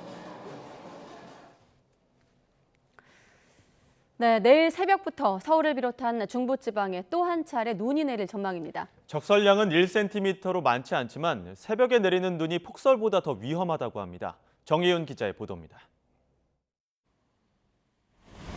눈은 내일 새벽부터 시작될 것으로 보입니다. 북서쪽에서 발생한 약한 기압골이 스쳐 지나가며 눈을 뿌리는 건데 양은 1cm로 많지는 않겠습니다. 내일 새벽부터 아침 사이 수도권, 강원 내륙 및 산지, 충청권 등 일부 중부지방에 1cm 내외의 눈이 오겠습니다. 하지만 이런 눈은 폭설보다 더 위험하다는 것이 전문가들의 지적입니다. 폭설은 운전자가 상황을 파악하고 미끄러운 길에 대비해 속도를 크게 줄입니다. 하지만 약한 눈은 도로 위 살얼음을 만들기 쉬운 데다 운전자가 방심하고 과속할 가능성이 크기 때문입니다. 운전자들은 눈의 양만 생각하고 과속하거나 안전거리를 확보하지 못하고 도로 위라든가 또는 다리 위, 산 모퉁이 돌 때 빙판길이 형성되기 때문에 안전거리라든가 또 속도를 낮추거나. 눈은 오전에 모두 그치고 이후에는 다시 날씨가 더 추워지겠습니다. 서울 낮 기온이 사흘 만에 다시 영하권으로 떨어지고 모레 아침에는 영하 10도 가까이 기온이 곤두박질할 것으로 보입니다. 기상청은 한파가 2022년의 마지막 날과 2023년 첫날 잠시 풀리겠지만 이후에는 다시 예년보다 추운 날씨가 이어질 것으로 전망했습니다. YTN 정혜윤입니다. 네, 그런가 하면 크리스마스 연휴 미국을 강타한 겨울 폭풍으로 인한 사망자가 속출하고 있습니다. 폭설 피해가 가장 컸던 뉴욕주 북서부 이리 카운티에서는 사망자가 하루 만에 12명 늘었고 미국 전역에서 사망자는 최소 55명에 이르는 것으로 전해지고 있습니다. 김진호 기자의 보도입니다. 엄청난 눈이 내린 뉴욕주 북서부 버펄로가 말 그대로 마비됐습니다. 버펄로를 포함한 이리 카운티에서는 사망자가 하루 만에 크게 늘었습니다. In addition to the 13 confirmed deaths yesterday, the Erie County Department of Health Medical Examiner's Office has confirmed an additional 12 deaths, bringing the total for the blizzard to 25 deaths countywide. 이로써 미국 전역에서 폭설과 혹한, 강풍 등으로 인한 사망자는 이미 50명을 훌쩍 넘어섰습니다. 눈더미가 최고 2m 가까이 쌓이면서 눈 속에 갇힌 자동차 등에서 사망자가 뒤늦게 발견되고 있습니다. 특히 구급차와 소방차, 경찰차까지 출동하는 길에 눈 속에 갇혀버리면서 구조대원들이 오히려 구조를 요청하는 비상사태까지 벌어졌습니다. 30명 가까운 목숨을 앗아간 1977년 눈 폭풍 이후 45년 만에 최악의 폭설로 기록될 전망입니다. This has been a very difficult and dangerous storm. It's been described as a once-in-a-generation storm. 항공기 취소, 결항 사태도 계속되고 있습니다. 공항에서 발이 묶인 승객들로 공항마다 극심한 혼잡이 빚어지고 있습니다. Two flights got canceled. We waited in line for about an hour and a half to book another flight at the other airport. So I went from O'Hare to Midway. 성탄절 대체 휴일인 26일에도 3,800편 이상의 항공편이 취소됐고 4,000편 이상의 항공편이 지연 운항됐습니다. YTN 김진호입니다. 조 바이든 미국 대통령은 최악의 폭설이 덮친 뉴욕주에 비상사태를 선포하고 연방정부 차원의 지원을 명령했습니다. 백악관은 바이든 대통령이 폭설로 인한 뉴욕 주민의 고통을 완화하고 지역 내 필요한 지원을 제공하기 위해서 이같이 결정했다고 밝혔습니다. 이에 따라 연방재난관리청은 라이선 이 연방조정관을 이번 비상사태와 관련한 책임자로 임명하고 지원 작업에 착수했습니다. 지난 25일 오스트리아 레흐추르스 프리스키장에서 일어난 눈사태로 실종됐던 10명 가운데 8명이 구조됐습니다. AP통신은 현지 구조 당국이 매몰자 8명을 발견했다고 보도했는데 이 가운데 2명이 부상을 입은 것으로 전해졌습니다. 산사태가 난 곳은 해발 2,700m 높이로 구조 당국은 200여 명과 탐지견들을 투입해 나머지 실종자에 대한 수색을 계속하고 있습니다. 네, 프랑스 파리에서 쿠르드족 살인 사건이 발생한 뒤 진상규명을 요구하는 시위가 계속되고 있습니다. 분노와 항의가 터져 나오면서 이 문제는 프랑스와 튀르키예 사이 외교 문제로 비화할 조짐까지 보입니다. 조용성 기자가 보도합니다. 희생된 쿠르드인 6명의 영정사진을 앞세운 채 나란히 걷습니다. 현수막과 보랏빛 길을 든 수백 명이 말없이 그 뒤를 따릅니다. 쿠르드족을 중심으로 한 시위대가 파리에서 벌어진 총격 사건의 희생자를 기리고 진상규명을 요구하는 침묵 시위입니다. 시위대는 사건 현장을 출발해 지난 2013년 쿠르드 활동가 3명이 사망한 곳까지 행진했습니다. 총격 사건 직후 안전조치에 불만을 품은 시위대가 격화하며 경찰과 충돌을 빚었던 것과 달리 이번엔 차갑게 식은 분노를 드러냈습니다. Tous les jours, Nous nous demandons quand est-ce qu'un homme va venir nous frapper encore une fois. Et il y a 10 ans, on nous a frappé en plein cœur de Paris. 10 ans plus tard, dans la même rue, là où les autorités françaises. 쿠르드족이 모여 사는 곳에서 총기를 난사한 백인 용의자는 살인 혐의로 기소됐습니다. 용의자는 병적인 외국인 혐오가 있었고 살인을 벌인 뒤 스스로 목숨을 끊을 계획이었다고 실토했습니다. Ces assassinats sont des assassinats à caractère politique, à caractère terroriste, que personne n'attende de nous, comme nous l'avons dit vendredi soir, comme nous l'avons dit samedi et comme nous le répétons encore une fois aujourd'hui, que personne n'attende de nous de croire à cette vérité. 튀르키예 정부는 프랑스 대사를 불러 강력하게 항의했습니다. 쿠르드족의 반튀르키예 선동을 미온적으로 대응한다는 이유에서입니다. 튀르키예는 쿠르드족 정당을 테러 단체로 지정하고 군사 작전까지 펼치고 있습니다. 이에 따라 이번 사건의 충격은 프랑스와 튀르키예 사이에 외교 갈등으로 번질 조짐까지 보입니다. YTN 조용성입니다. 볼로디미르 젤렌스키 우크라이나 대통령이 러시아군의 전력시설 집중 공격 이후 한겨울에 전기 없이 생활하는 우크라이나 국민이 900만 명에 이른다고 밝혔습니다. 젤렌스키 대통령은 심야 연설을 통해 오늘 저녁 우크라이나의 각기 다른 지역에서 거의 900만 명이 전기가 끊긴 상태라고 말했습니다.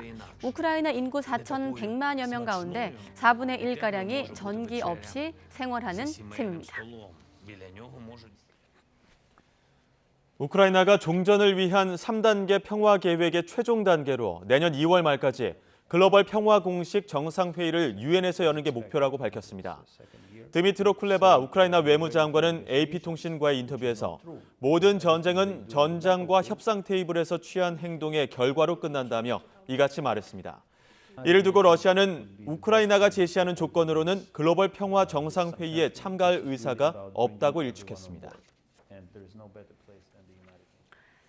네, 그리고 어제 러시아의 후방에 있는 공군 기지에 무인기의 자폭 공격이 가해지면서 러시아군 3명이 사망하는 일도 있었습니다. 러시아는 우크라이나군의 공격이라고 단정지었지만 우크라이나 측은 가타부타 말을 하지 않고 있습니다. 이 소식 강성웅 해설위원 실장과 조금 더 자세히 알아보겠습니다. 어서 오십시오. 네, 어제 오늘 북한 도발로 무인기가 화두고 사실 군사 전문가들이 이 안보에 있어서 무인기가 중대한 위협이 될 수 있다 이런 맞습니다. 경고를 하고 있는데 다른 나라 얘기지만 일단 전쟁 중에 무인기 위협 얘기를 좀 해보겠습니다. 러시아 영토 안에 있는 공군기지를 우크라이나가 공격을 한 겁니까? 맞습니다. 그 거리도 굉장히 멉니다. 네. 그러니까 보통 우크라이나 국경에서 이렇게 자로 쟀을 때 우리가 구글 지도에서 쟀을 때 네. 한 600-700km 나오는 곳입니다. 굉장히 멀죠. 600-700km면 신의주에서 부산까지 정도의 거리입니다. 예. 그 정도의 거리에 우크라이나가 보낸 무인기가 비행장에 가서 폭격을 했다는 거죠. 자폭 공격이죠, 일종의. 그렇게 네. 했다는 건데 그 국경에서 650km를 날아가서 목표물을 타격했다는 그런 얘기가 되겠습니다. 이건 사실 그 러시아에서 먼저 발표를 했습니다. 어떤 무인기가 공격을 했고 그것이 저고도로 날아오는 것을 격출시켰고 그래서 러시아군 3명이 치명상을 입었다. 사실 사망입니다. 그러니까 이건 굉장히 그 깜짝 놀랄 기습 공격인데 네. 당시에 큰 폭발이 2번 있었다 이런 얘기입니다. 그러니까 시간은 어제 우리 시각으로 어제 아침쯤이고 러시아 모스크바 시각으로는 그 전날 심야입니다. 새벽 네. 1시 한 반쯤에 이 공격이 감행된 것 같습니다. 네. 예. 지금 우크라이나는 가타부타 이야기를 하고 있지 않다 이렇게 전해지고 있는데 네. 다른 별다른 대응은 없는 겁니까? 네, 그러니까 러시아 쪽에서는 이게 우크라이나가 한 거다 이렇게 분명히 얘기를 했지만 우크라이나 쪽에서는 공식 입장은 없습니다. 다만 이제 공군 대변인이 약간 은유적으로 말을 했습니다. 이번 폭발은 러시아가 우크라이나 땅에서 한 일에 대한 결과다. 업보다 이런 뜻입니다. 그러니까 비유적으로 우크라이나가 했을 수도 있다라는 것을 강하게 얘기하는 건데요.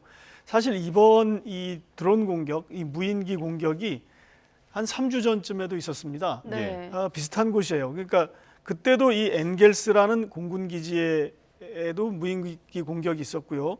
그보다 조금 더 우크라이나 국경에 가까운 라잔이라고 하는 공군 기지도 이 드론 공격을 받았습니다. 네. 그때도 이제 러시아는 이거 우크라이나가 한 거다 이렇게 얘기를 했고 그런데 이번에는 러시아 쪽 발표를 보면 항공기나 군사 장비는 파괴되지 않았다 이렇게 얘기를 했고요. 그런데 지난번에는 사실은 항공기도 파손됐다고 했습니다. 네. 그때는 이제 조금 전에 지도에서 보면 그 라잔이라고 하는 공군 기지인데요. 이번에는 그보다 조금 더 국경에서 먼 엥겔스 기지인데 네. 그 라잔 기지에서는 군인이 3명 사망하고 항공기도 타격을 입었다 이렇게 러시아 쪽에서 얘기를 했습니다. 이게 최근에 다시는 아니지만 최근에 우크라이나 군이 드론 공격을 강화하는 것이 확실한 추세인 것 같습니다. 그렇군요. 확실한 추세인데 왜 특히 러시아 후방에 아까 보니까 지도 보니까 러시아 후방의 비행장들인데 이걸 노리는 또 이유가 있을까요, 따로? 근데 이게 우크라이나의 미사일 공격을 많이 하지 않습니까? 네. 근데 사실 저기서 날아오는 것도 많습니다.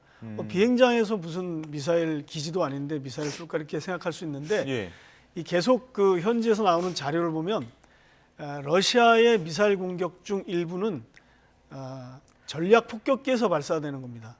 우리가 보통 전략 폭격기 그러면 이 항속거리가 7,000km 정도 되거든요. 7,000km면 거의 뭐 태평양을 건너는 그런 거리입니다. 네. 그 정도의 거리에 핵무기를 싣고 다니는 겁니다. 굉장한 폭발력이 있고 파괴력이 큰 무기이고 전략 무기인데 이게 떠서 순항 미사일을 핵은 아직 아닙니다. 네. 우크라이나의 굉장히 목표물에 명중을 시킨다는 거죠. 이런 피해를 보니까 우크라이나 군이 언젠가는 저기 원점을 타격해야 되겠다 이런 생각을 했겠죠. 네. 그리고 이제 거기를 멀고 다른 무기가 없고 사실 미국이 이걸 러시아 본토를 공격하는 데는 못 쓰게 하거든요. 미사일이나 이런 거를.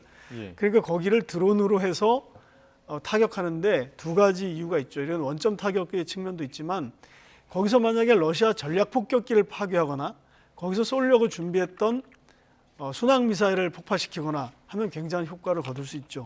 그래서 이제 뭐 폭격 시간을 좀 지체시킬 수도 있고요. 러시아의 공격을 좀 약간 차단할 수 있는 그런 원점 타격의 성격이라고 이렇게 보면 될 것 같습니다. 예. 원점 타격 그리고 군 자산을 파괴하기 목적으로 계속 쏘고 있는 드론을 날리고 있는 건데 전쟁이 장기화될수록 그럼 우크라이나가 이 드론으로 러시아 후방에 대한 공격은 더 빈번하게 이루어지겠죠. 그렇게 봐야 될 것 같습니다. 특히 이제 외신들이 주목하는 거는 네. 최근에 들어서 이게 많이 빈번해졌다는 겁니다. 과거에도 그 크림반도 같은 데는 이 드론으로 공격을 한 것 같다라는 그런 보도가 있었는데 예. 이번에는 러시아 본토의 후방을 때리는 겁니다. 그런데 이 횟수가 이제 좀 늘어나는 건데요. 아까 말씀드렸듯이 12월 5일도 있었고 7일도 있었다 그러고요. 이번에 이제 한 20일 만에 다시 지난번에 했던 데를 또 공격하고 러시아로서는 굉장히 아픈 곳을 어떻게 보면 급습을 당한 거죠. 예. 그렇습니다. 그리고 이게 이제 현재 이 우크라이나가 지금 왜 이 시점에 하느냐 보면 네. 그동안 이제 10개월 동안 전쟁이 계속되는데 계속 공격만 받지 않았습니까? 예. 근데 이제 나름대로 준비를 한 겁니다. 이 드론이라는 게 사실 그렇게 고급 기술은 아닙니다. 예. 러시아가 쓰는 이란제 드론 사실 이렇게 낮은 고도로 날리면 왱왱 소리도 나고 그냥 네. 소총으로도 떨어뜨릴 수 있는 수준이라고 합니다. 그런데 이제 우크라이나는 이제 그런 드론이 과거에 소련 시절에 쓰던 것을 좀 물려받은 게 있다고 합니다. 그러니까 그러니까 러시아 입장에서는 그걸 개조해서 쓴다고 보고 있고요. 미국에서 이거를 최고급 드론을 지원합니다. 수백 대가 이미 갈 것이다 이렇게 보도가 됐는데 그걸 쓰진 않아요. 왜냐하면 미국이 그러면 이제 러시아로부터 또 책임의 문제가 있기 때문에 그걸 쓰진 않는데 개조해서 쓰거나 그냥 상상을 할 수 있는 거는 그것을 다시 좀 부품을 빼서 만들 수도 있거든요. 이게 그렇게 어려운 기술은 아닌 것 같습니다. 그래서 이제 그렇게 해서 최근에 드론을 통한 후방 공격이 강화되고 있다. 이것이 하나의 추세다. 이렇게 이제 뭐 BBC라든지 워싱턴 포스트라든지 뉴욕타임스 같은 신문들이 보도를 하고 있습니다. 네, 우크라이나의 재래식 무기 같은 것도 구소련제가 남아있다고 하던데 드론 역시 그런 성격이 그렇죠. 있군요. 네, 네. 자, 그런데 러시아군 본토를 공격받은 건데 보복 공격에 나서지 않은 겁니까? 아직은 없다. 이게 이제 그 뉴욕타임스 보도더라고요. 네. 그런데 이제 이 재미있는 게 좀 전에 말씀드렸듯이 최근에 늘어난다고 하는데 준비도 많이 했지만 이 우크라이나 당국이 판단하는 것은 러시아가 이제 미사일이 좀 고갈된 거 아니냐 이런 판단을 하고 있다고 합니다. 뉴욕타임스를 신문은 이렇게 얘기했습니다. 러시아가 미사일이 고갈됐다는 판단을 해서 우크라이나가 이제 이런 드론 공격에 나서는 거다 이렇게 얘기를 하고 있고요. 실제 그 증거가 뭐냐면 우크라이나가 쏘는 그 반격, 네. 보복 이런 것이 미미하다 이렇게 얘기를 하고 있습니다. 그리고 이제 아까 말씀드렸듯이 뒤에 이게 그 가지고 있는 어떤 그 미사일이라든지 순항 미사일이라든지 폭격기를 타격할 수 있는 그런 시점이 됐다 이렇게 보는 거고요. 실제로 이제 우크라이나의 어떤 예비역 대령이라는 이제 우크라이나 군의 인사들은 네. 실제로 우리가 때려 보니까 별 반응이 없더라 이런 얘기도 하고 있습니다. 그리고 그 반응이 없고 반격을 잘 하지 못하는 것은 러시아의 대응 능력이 없기 때문이다 이렇게 말하기까지 하고 있습니다. 예. 그 우크라이나 군 당국에서도 공습 간격이 길어졌다거나 네, 미사일 네. 곧 바닥날 것이다 네. 이런 얘기 계속하는 것 같은데 네. 우크라이나 군 당국에서 나온 뭐 추가적인 입장은 없습니까? 그런 판단을 이제 우크라이나 국방부가 그걸 내리고 있는데 국방부에서 이제 정보를 담당하는 사람이 있습니다. 예. 실제 전투보다는 이제 정보를 분석하는 데인데 국방정보국장이라는 키릴로 부다노프라는 사람이 있습니다. 이 사람이 가끔 이제 중요한 정보를 흘립니다. 뭐 벨라루스가 침공을 직접 할 것이냐 말 거냐 이런 걸 예. 판단을 하는데 이런 말을 했습니다. 러시아가 그간 매주 우크라이나 기반 시설에 대한 미사일 공격이라든지 드론 공격을 때로 했습니다. 집중 공격을 예. 했는데 한 번에 쏠 때 70에서 75발을 쐈다고 합니다. 그러니까 주요 지역에 뭐 발전소라든지 정수 시설이라든지 상수도 시설을 폭격을 했는데 지금은 그 간격이 조금씩 길어지고 있다 이렇게 예. 판단을 하고 있는 겁니다. 그래서 미사일이 굉장히 모자라는 게 맞는 것 같고 이 미사일이 이렇게 가면 곧 바닥날 수도 있다 이렇게 예측을 하고 있습니다. BBC 보도를 찾아보니까 러시아가 최근에 지난번에도 말씀드렸는데 푸틴 대통령이 대테러전을 잘해야 된다. 예. 그래서 후방에 대한 그 군사시설 공격을 막아내야 된다 이렇게 얘기를 했는데 이렇게 푸틴 대통령이 지시를 했는데도 불구하고 민간 시설이나 뭐 발전소보다 더 중요한 군사시설, 그중에서도 가장 중요한 우크라이나를 타격하는 주요 무기인 미사일이 모여있고 폭격기가 이렇게 모여있는 데가 이게 뚫렸다는 것, 이것을 보면 러시아의 어떤 그 방공망도 그렇게 제대로 갖춰져 있지 않은 것 같다 이런 보도를 하고 있습니다. 네. 그래서 소규모 자폭 무인기 기습 공격 러시아가 고전을 하고 있다라는 표현이 맞습니다. BBC에서 나왔군요. 네, 네. 자, 그러면 최근에 뭐 양쪽 모두 부인하고 있지만 러시아가 북한에서 무기를 사왔다는 어떤 해석도 있었는데 이런 분석과 연결해서 보면 어떻게 분석하십니까? 이게 그러니까 무기가 모자라는 게 확실하고요. 그다음에 미국의 분석대로 이 러시아가 무기를 필요로 하고 계속 사려고 노력하는 건 분명한 것 같습니다. 미국 최근에 그 존 커비 백악관 안보보좌관 대변인이 이렇게 말했습니다. 네. 용병단체 와그너가 있죠. 예. 이 와그너의 보병 로켓과 미사일을 북한이 판매했다. 이전에 11월 달에 나온 얘기는 러시아에 북한이 포탄을 은밀히 공급하고 있다는 정보가 있다. 이렇게 얘기를 했습니다. 근데 이번에는 용병 와그너 단체, 와그너라는 용병 단체 보병 로켓, 그러니까 뭐 우주로 쏘는 로켓이 아니고 작은 소형 로켓이겠죠. 그리고 미사일을 판매했다.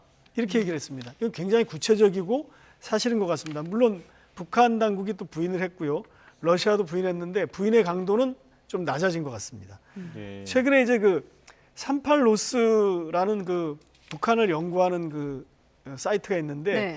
제가 38로스의 그 두만강 주변의 지도를 최근에 그쪽 38로스에서 올려놓은 게 있습니다. 그걸 보면 북한과 러시아 간의 열차 교역이 재개됐다는 겁니다. 이 화면인가 보죠? 네, 그렇습니다. 이게 자세히 보면 하얀색 가운데 굵은 선이 얼어붙은 두만강입니다. 예. 두만강이 이렇게 있고요. 네.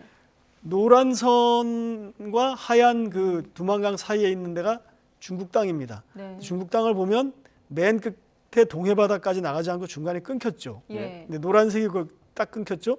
그 바깥은 러시아 땅입니다. 예. 그 러시아 땅 바깥에 있는 러시아 땅에서 보면 다리가 하나 있습니다. 예. 저게 두만강 철교입니다. 네, 두만강 철교를 넘어가면 바로 러시아 땅이고 하산역에 있는데 그 두만강 그 얼어붙은 두만강 그 아래쪽에 보면 거기에 두만강 역이 있습니다. 말하자면 러시아로 가는 저기 동그랗게 네모 표시되어 있는 데가 이제 두만강 역인데요. 거기서 네. 물건을 싣는 거예요. 물론 다른 데서 실어서 올 수도 있습니다. 그러니까 저기서 최근에 러시아와 북한의 교역이 늘어났다. 그리고 잘 알려지지 않는 저런 모습으로 국경 근처에서 맞습니다. 네. 거기 넘으면 바로 국경입니다. 이 사진은 2019년에 찍은 사진인데요. 여기서 이제 그 중국 쪽 전망대에서 본 두만강 철교입니다. 아까 말씀하신 철교. 그렇습니다. 예. 철교인데 기차가 그때는 지나갔습니다. 근데 이제 코로나가 되면서 북한이 국경을 봉쇄하면서 지나가지 않았는데 이게 다시 지나간다는 뜻입니다. 예. 그러니까 저는 이게 육로로 무기를 실어날 가능성이 높고 네. 간다면 저 길밖에 없기 때문에 저기에서 교역이 재개됐다. 그럼 무기일 가능성이 굉장히 높고요. 예. 아까처럼 이제 새벽에 저걸 가지고 나가면 인공위성으로도 포착하기 좀 어렵지 않을까 그런 생각이 듭니다. 예, 네. 그 용병단체 와그너 무기거래설이 나오고 있는 와그너 다시 한번 짚어봐야 될 것 같은데 푸틴은 민간단체라고 주장은 하고 있는데 네. 좀 외부에서 보기에는 푸틴의 사병 조직이다 이런 이야기까지 나오지 않습니까? 맞습니다. 이게 이제 미국에서 러시아 정부에 파는 게 아니라 민간단체라고 주장하는 와그너가 무기를 사갔다 이러니까 얘기가 좀 달라지는데요. 예. 그러면 와그너는 지금 우크라이나 침공에 어떤 역할을 하고 있느냐? 미국에서 판단하고 있는 건 이겁니다. 전체 5만 명이 여기 투입됐다는 겁니다. 그중에 1만 명은 이게 용병단체니까 계약에 의해서 자원을 한 사람이고요. 그다음에 4만 명은 러시아 교도소의 죄수들을 투입한 것이다. 그렇게 해서 이 사람들이 지금 사람들은 갔는데 무기가 부족하니까 네. 전 세계에서 무기를 찾고 있다 이렇게 얘기를 했고요. 푸틴이 이제 이걸 민간단체라고 주장하는데 이 와그너가 이제 보통 집단은 아닌 게 지금 중앙아프리카 공화국이라고 아프리카에 있는 저개발 국가가 있습니다. 거기에는 이 러시아 용병단체가 들어가서 대부분의 국토를 장악하다시피 한 상태입니다. 그러니까 이 오만의 무장력이라는 것은 웬만한 국가의 전체 군사력하고 맞먹는 겁니다. 사실 네. 우크라이나 전에 참전을 한 와그너 집단. 그렇기 때문에 이게 와그너가 무기를 사갔을 가능성 굉장히 높은 거죠. 네. 예. 네, 알겠습니다. 또 푸틴 대통령이 시진핑 주석과 곧 대화에 나선다고 하니까 또 국면이 좀 달라질 수 있을지 함께 지켜보기로 하겠습니다. 오늘은 여기까지 듣겠습니다. 강성웅 해설위원 실장과 함께했습니다. 고맙습니다. 네.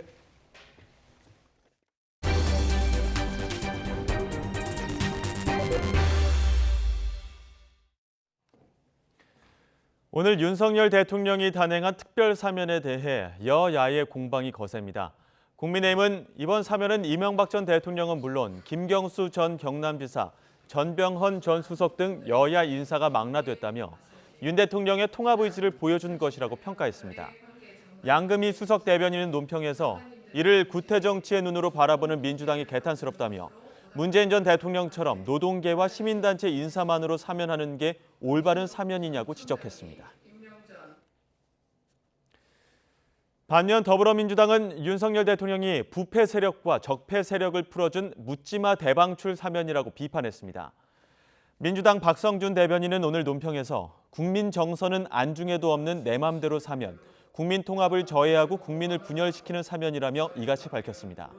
이어 적폐 수사를 이끌었던 윤석열 검사와 적폐 세력을 풀어주는 윤석열 대통령은 다른 사람이냐며 원칙과 기준이 왜 바뀐 것인지 답해야 한다고 강조했습니다.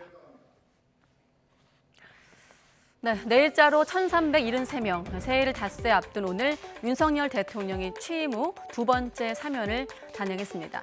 용서하고 형을 면제해준다라는 뜻의 사면, 대통령만이 행사할 수 있는 헌법상의 권한, 고도의 정치 행위라고들 하죠. 통합을 명분으로 내세우며 균형을 전제로 하지만 정치적 이해득실이 두드러질 땐 여론의 문매를 맞기도 했습니다. 먼저 고 노무현 전 대통령은 2006년 광복절 특사로 불법 대선 자금이 연루됐던 안희정 전 충남지사, 또 신계륜 전 의원을 각각 사면 복권했는데 같은 혐의로 유죄 판결을 받았던 서청원, 김원길 전 의원을 포함해서 균형을 맞췄고 또 오늘 사면된 이명박 전 대통령의 경우는 재임 시절인 2010년 박연차 게이트에 연루돼 복역 중이던 노건평 씨와 공천 헌금 혐의로 다시 구속이 된 서청원 전 의원을 함께 특별 사면했습니다. 하지만 임기를 한 달도 남겨두지 않은 시점, 최시중 전 방송통신위원장과 천신일 세종남호 회장 등을 사면하면서 측근 챙기기 비난을 면치 못했습니다. 자신도 특사로 풀려나 대구 사저로 돌아간 박근혜 전 대통령은 어땠을까요? 임기 중에 3차례 특별 사면을 단행했는데 정치인이 아닌 기업인과 생계형 사범들이 줄을 이뤘습니다.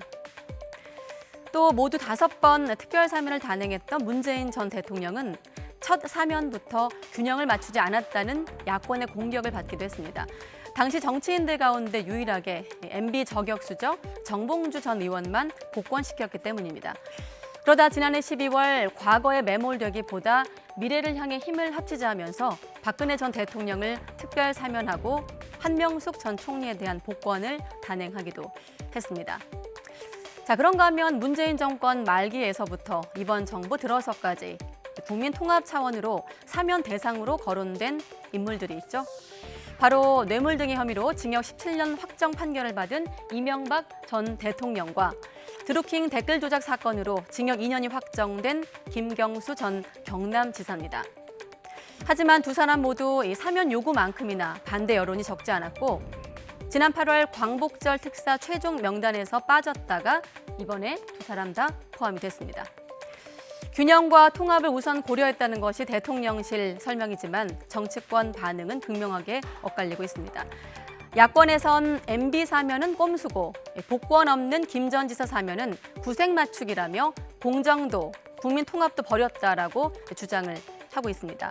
특히나 김경수를 내세워서 대통령이 검사 시절 맡았던 국정농단 사건의 주역들 김기춘, 우병우, 조윤선을 숨기기 위한 전략이라고 반발하기도 했습니다.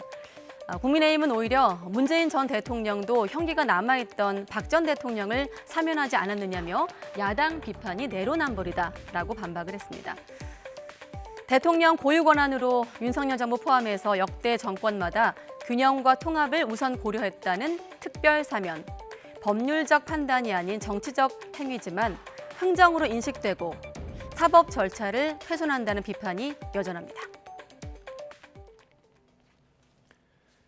지난해 아동 청소년 자살률이 또 올라 2000년대 들어 최고치를 기록했습니다. 통계청 자료를 보면 지난해 만 0세에서 17세 아동 청소년 가운데 극단적 선택을 한 경우는 인구 10만 명당 2.7명으로 나타났습니다. 2000년 1.2명이었던 아동 청소년 자살률은 2009년 2.6명까지 상승했다가 2015년 1.4명까지 하락했지만 이후 계속 올라 6년 새 2배 가까이 늘었습니다. 특히 2019년 2.1명에서 코로나19 시기인 2020년 2.5명, 2021년 2.7명으로 크게 늘었습니다. 우리나라 성인 가운데 화장실을 이용한 뒤 비누로 손을 씻는 사람은 3명 가운데 1명에 불과한 것으로 조사됐습니다. 질병관리청이 지난 10월부터 한 달 동안 공중 화장실에서 성인 4,200여 명을 관찰 조사한 결과인데요. 용변 후 손을 씻은 사람은 66.2%였는데 특히 비누를 사용한 경우는 29.4%에 그쳤습니다. 화장실 출구에서 설문조사를 해봤더니 귀찮아서 안 씻었다는 응답이 44.4%로 가장 많았고 습관이 되지 않아서 바빠서 순이었습니다.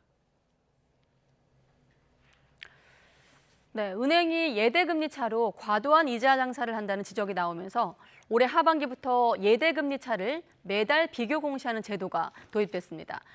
최근 예대금리 차 확대폭이 주춤하고는 있지만 은행별 대출의 특성을 제대로 반영하지 못한다는 한계 등으로 실효성에 의문을 제기하는 목소리도 여전합니다.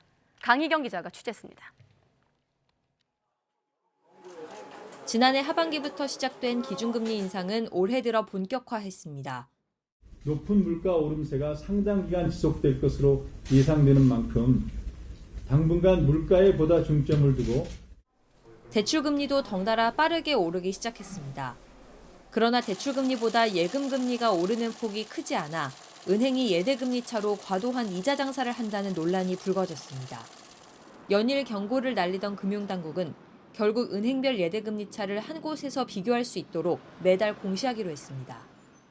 제도 개선을 통해서 은행연합회 모든 은행 예대금리 차를 비교 공시할 수 있도록 했고 그다음에 공시 주기도 3개월에서 1개월로 단축했습니다.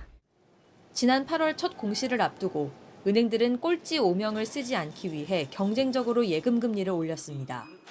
첫 성적표가 나온 뒤엔 대출금리 인하 움직임도 일부 이어졌습니다. 이에 따라 올해 상반기 가파르게 오르던 은행 예대금리 차는 7월에 소폭 하락한 뒤 상승폭을 조금씩 줄이고 있습니다. 은행연합회 공시 기준으로도 5대 시중은행의 가계 예대금리차 평균은 최근 0.77%포인트까지 떨어지는 등 조금씩 좁혀지는 추세입니다. 다만 단순한 줄 세우기로 은행별 특성을 제대로 반영하지 못한다는 한계는 여전합니다. 정부 정책성 자금을 많이 취급하면 예금금리가 비교적 낮게 나타나고 중저신용자 대출을 많이 내줄수록 대출금리 평균은 더 올라간다는 점이 대표적입니다. 은행권에서도 시장 상황에 따라 금리가 조정되고 있을 뿐 공시 자체가 예대금리 차에 큰 영향을 미치진 않는다고 보고 있습니다. 비중에 따라서 대출금리의 그 평균 레벨이 많이 달라지는 것만큼 이제 대출금리 인하 효과가 어느 정도 있었는지는 정확하게 보기 어려운 한계는 분명히 있습니다. 또 예대금리 차를 좁히기 위해 예금금리를 올리면 조달비용 상승으로 대출금리가 더 오르는 악순환이 반복돼 결국 대출자에게만 피해가 돌아간다는 지적도 나옵니다.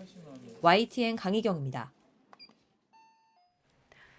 네, 지금 대학로에 가보면 무려 9시간 동안 이어지는 연극이 공연되고 있습니다.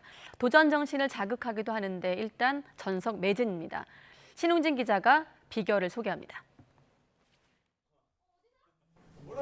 연꽃 정원이 아름다운 고택, 그리고 이 집의 소유권을 둘러싼 갈등. 세계적 극작가 안톤 체홉의 벚꽃 동산을 우리 시각으로 재해석한 연꽃 정원입니다. 이런 식으로 갈매기는 종로 갈매기, 세자매는 쭈루아시 세자매, 바냐 아저씨는 능길 삼촌으로 각색됐습니다. 나무들이 많아지면 공기도 좋아지고 짜증을 안 내면 서로 싸울 일도 줄어들고요. 그런 세상이 오면 차별도 안 한대요. 1930년대부터 2000년대까지의 한국을 배경으로 네 작품을 번안했습니다. 그 의도는 100년 전의 삶과 지금의 삶이 크게 다르지 않다고 느꼈기 때문이고요. 540분, 무려 9시간 동안 한자리에서 4편이 릴레이로 펼쳐지는데 업이라고 하는 배우들에게도 연달아 오르는 무대는 큰 도전입니다. 어려움도 있지만 저는 더 재미있게 하고 있어요. 제가 연극을 너무 좋아해서 그런지도 모르겠지만 쫄깃하다 그럴까? 그 변화되는 측면이 있으니까. 9시간에 질려 누가 볼까 싶기도 하지만 진작에 표는 다 나갔습니다. 극장의 3분의 2가량을 무대로 쓰기 때문에 판매 가능한 좌석은 40여 석 정도. 작품성을 위해 상업성을 포기한 셈입니다.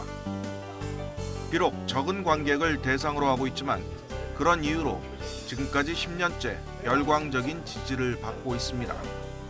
YTN 신홍진입니다. 낮 동안 잠시 예년 수준의 겨울 날씨를 되찾았습니다. 내일 아침까지는 이맘때 겨울 추위가 이어지겠지만 오후부터는 다시 찬바람이 강해지겠고요. 내일 서울의 한낮 기온은 영하 2도로 예년 기온을 4도가량 밑돌면서 춥겠습니다. 영하권 추위 속에 내일 새벽부터 아침 사이 중서부 지방을 중심으로는 눈이 내리겠습니다. 출근길 교통안전에 유의하셔야겠고요. 밤부터는 서해안을 중심으로 또 한 차례 눈이 내리겠습니다. 한편 내일도 곳곳에서 공기가 탁하겠습니다. 호흡기 건강도 잘 챙기셔야겠습니다. 내일 아침 기온은 예년 수준을 보이겠습니다. 내일 서울의 아침 기온은 영하 6도, 대전은 영하 4도, 대구는 영하 2도, 울산은 0도를 보이겠고요. 낮부터는 다시 예년 기온을 밑돌겠습니다. 내일 서울의 한낮 기온은 영하 2도, 대전은 1도, 대구는 3도를 보이겠습니다. 주 후반부터는 대체로 맑고 건조한 날씨가 이어지겠습니다. 지금까지 날씨 정보였습니다. 네, 가장 빠른 종합뉴스 뉴스큐 마치겠습니다. 이어서 이브닝 뉴스가 방송됩니다. 시청해주신 여러분 고맙습니다.